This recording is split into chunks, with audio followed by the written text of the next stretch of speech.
నమస్కారం. Mega DSC ద్వారా 16,348 మందికి కూటమి ప్రభుత్వం ఉద్యోగాలు కల్పించిందని డిప్యూటీ మేయర్ రూప్ కుమార్ యాదవ్ అన్నారు. నియామకాలపై ఏవైనా అపోహలుంటే నివృత్తి చేస్తామని మంత్రి నారా లోకేష్ స్పష్టంగా చెప్పారని తెలిపారు. పరిశ్రమల స్థాపనతో ఉపాధి అవకాశాలను పెంచేందుకు ప్రభుత్వం కృషి చేస్తుందని చెప్పారు.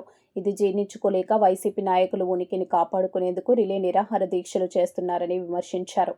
దీక్ష శిబిరాల్లో రాజకీయ నిరుద్యోగులు మాత్రమే కనిపిస్తున్నారని ఎద్దేవా చేశారు.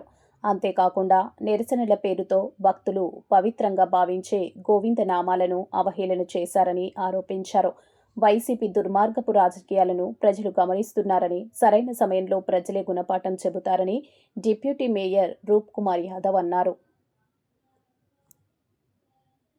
ప్రతిష్టాత్మకంగా నిర్వహించి 16,347 మందికి ఏదైతే మెగా డిఎస్సి ద్వారా ఉద్యోగాలు ఇచ్చిందో దాని మీద ప్రభుత్వానికి మంచి పేరు వస్తుందని చెప్పి ఒక దుర్మార్గపు ఆలోచన చేసి ఎలాగైనా సరే ప్రజల్లో దీని మీద తప్పుడు సంకేతాలు పంపించాలని చెప్పి ప్రభుత్వం నిర్వహించినటువంటి మెగా డిఎస్సిలో అనేక అవకతవకలు జరిగాయని చెప్పి ప్రతిపక్ష వైఎస్ఆర్ కాంగ్రెస్ పార్టీ అనేక రకాలుగా దుష్ప్రచారం చేస్తూ ఉంది.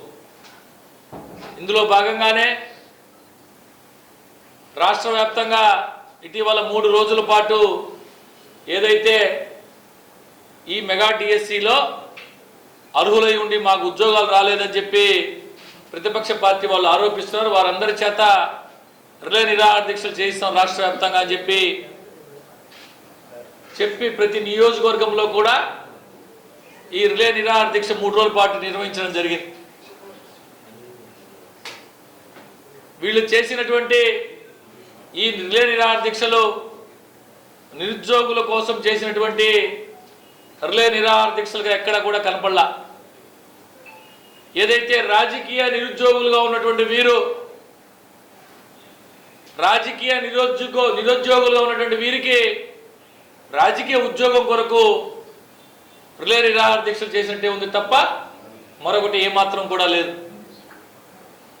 రాష్ట్ర ప్రభుత్వం అటు విద్యాశాఖ ఉన్నతాధికారుల దగ్గర నుంచి స్వయంగా విద్యాశాఖ మంత్రి లోకేష్ బాబు గారు దీని మీద ఎవరికైనా అపోహలు ఉంటే రండి నేను చర్చించి విషయం చెప్తానని చెప్పి అనేక సందర్భాల్లో చెప్పారు.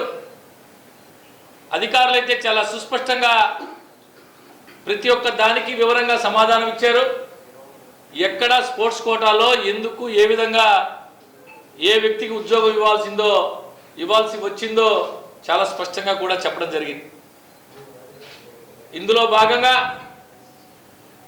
నెల్లూరు నగర నియోజకవర్గంలో కూడా నగర నియోజకవర్గ వైఎస్ఆర్ కాంగ్రెస్ పార్టీ ఇన్ఛార్జ్ శాసన మండలి సభ్యులు పర్వతరెడ్డి చంద్రశేఖర్ రెడ్డి గారి ఆధ్వర్యంలో 3 రోజుల పాటు విఆర్ కాలేజ్ సెంటర్లో టవర్ క్లాక్ ఎదురుగా రిలే నిరాహార దీక్షలు నిర్వహించడం జరిగింది. ఎంత గొప్పగా నిర్వహించాడంటే మొత్తం డిఎస్సిలో ఉద్యోగం రానటువంటి అభ్యర్థుల దగ్గర నుంచి నిరుద్యోగులతో జంజీ ఎదురుగా అంతా ఫ్లెక్సీలు కట్టారు. నేనే పోయి చూశా సహజంగా ఎలా ఉంది ఏం కట్టారని. జంజీ విద్యార్థులు అని చెప్పి జంజీ విద్యార్థుల చేత ఈ రిలే నిరాహార దీక్షలు అని చెప్పి 3 రోజుల పాటు రిలే నిరాహార దీక్షలు చేశారు. అందులో భాగంగా ఎంత దుర్మార్గం అంటే సహజంగా గోవిందనామ స్మరణ కలియుగ దైవం ప్రతి ఒక్కరూ తమ ఆరాధ్య దేవుడిగా భావించే ఆ దేవదేవుడు వెంకటేశ్వర స్వామి యొక్క గోవింద నామాల్ని అవహేళన చేస్తూ హిందూ మనోభావాలు దెబ్బతినే విధంగా దుర్మార్గంగా నిన్న ఒక వ్యక్తి చేత పాట పాడిస్తూ దానికి వీరందరూ కూడా చప్పట్లు కొడుతూ తిరిగి కోరస్ చెప్పడం జరిగింది. ఒక్కసారి మీరందరూ కూడా చూడవలసిందిగా మీ ద్వారా ప్రజలకందరూ కూడా నేను చూపిస్తూ ఉన్నా.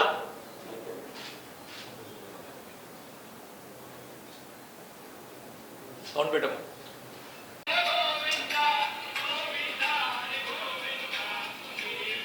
సహజంగా గోవింద నామాలంటే ఎంతో పవిత్రమైనటువంటి గోవింద నామాలు. సహజంగా ఏదైనా సందర్భం గోవింద అన్నం ఇది కాదు, కానీ గోవింద నామాలు గోవింద, హరి గోవింద.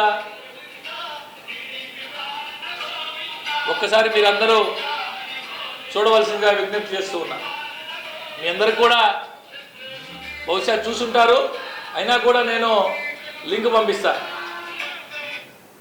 అంటే ఏ విధంగా వైఎస్ఆర్ కాంగ్రెస్ పార్టీ వాళ్ళు దారుణంగా దుర్మార్గంగా డిఎస్సిలో ఉద్యోగం రానటువంటి వారి చేత, నిరుద్యోగుల చేత, జంజీ వాళ్ళ చేత చేయిస్తామని చెప్తూ ఎంత దారుణంగా ప్రవర్తించారో చూశారు. ఇంకొక వీడియో చూపిస్తా మీకు. పాపం ఇంకొక డిఎస్సిలో ఉద్యోగం రానటువంటి ఉద్యోగి ఏ విధంగా ఒకసారి చూడండి. ఇది ఒకసారి ఆయన కూడా పాపం డిఎస్సిలో ఉద్యోగం రాని నిరుద్యోగే. ఆయన కూడా డిఎస్సిలో ఉద్యోగం రాని నిరుద్యోగి. ఇది వాళ్ళు చేసే రిలే నిరాహార దీక్ష. అందరూ అక్కడ ఉండే వాళ్ళందరూ నిరుద్యోగులు. ఈయనొక డిఎస్సిలో ఉద్యోగం రానటువంటి నిరుద్యోగి పాపం. ఈరోజు వారి పేపర్ పత్రికలో కూడా సాక్షి వ్యక్తి ఫోటో వేసి ఇంతకంటే దుర్మార్గం మరొకటి లేదని చెప్పి ఈ సందర్భంగా తెలియజేస్తున్నా. భగవంతుడితో ఆటలాడుకున్నటువంటి ఎవరిని కూడా ఆ భగవంతుడు క్షమించడు. పాపం చంద్రశేఖర్ రెడ్డి గారికి తెలిసినట్లే రాజకీయ కార్యక్రమాలు ఎలా చేయాలా, రిలే నిరాహార దీక్షలో ఏమేం చేయాలా, ఇవేమి పాపం తెలిసినట్లే. తెలియక ఇటువంటి కార్యక్రమాలన్నీ చేసి వీరు రాజకీయ నిరుద్యోగులు, డిఎస్సిలో ఉద్యోగం రానటువంటి నిరుద్యోగులు. ప్రజలు అన్నీ గమనిస్తున్నారు. మళ్ళా రేపు మరొక డిఎస్సిని నిర్వహించి రాష్ట్రంలో అనేక వేల మందికి ఉద్యోగాలు ఇవ్వబోతున్నారు. రాష్ట్ర విద్యాశాఖ మంత్రి లోకేష్ బాబు గారు కావచ్చు, కూటమి ప్రభుత్వం కావచ్చు.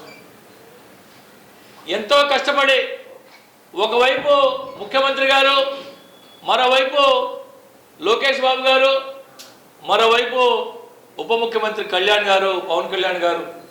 ఇప్పుడు స్వయంగా లోకేష్ బాబు గారు అమెరికాలో ఉన్నారు. రాష్ట్రానికి పెట్టుబడులు తీసుకొచ్చే పనిలో అమెరికాకు సైతం వెళ్ళి ఉన్నారు. ఈ విధంగా తండ్రి ఒక పక్క, కుమారుడు ఒక పక్క అనునిత్యం రాష్ట్రం కోసం కష్టపడుతూ రాష్ట్రంలో పరిశ్రమలు వస్తే రాష్ట్రం బాగుపడుతుంది, రాష్ట్రంలో ఉన్నటువంటి చదువుకున్న యువత అందరికీ ఉద్యోగాలు దొరుకుతాయి, 20 లక్షల ఉద్యోగాల కల్పనే ధ్యేయంగా కూటమి ప్రభుత్వం పనిచేస్తుంటే ఈ విధంగా దుర్మార్గంగా అబాండాలు వేయడం, డిఎస్సిలో అవకతవకలు జరిగాయని చెప్పి ఒక గ్లోబల్ ప్రచారం చేయడం, ఇది ఏమాత్రం మంచి పద్ధతి కాదు. మీరు చేసే ఈ దుర్మార్గపు పనులు, దుర్మార్గపు ఆలోచనలు ప్రజలందరూ గమనిస్తున్నారు. ఇప్పుడు ప్రజలందరూ చాలా విఘ్నులై ఉన్నారు. ఎవరు మంచి చేస్తున్నారు, ఎవరు తమ కోసం పనిచేస్తున్నారు, ఏ నాయకుడు, ఏ పార్టీ మా కోసం పనిచేస్తుందో పూర్తి స్థాయి అవగాహన కలిగినటువంటి వారిగా ఉన్నారు ప్రజలు. మీకు ప్రజలే తగిన గుణపాఠం చెప్తారు. రేపు జరగబోయేటటువంటి స్థానిక సంస్థల ఎన్నికల్లో ఖచ్చితంగా ప్రజలు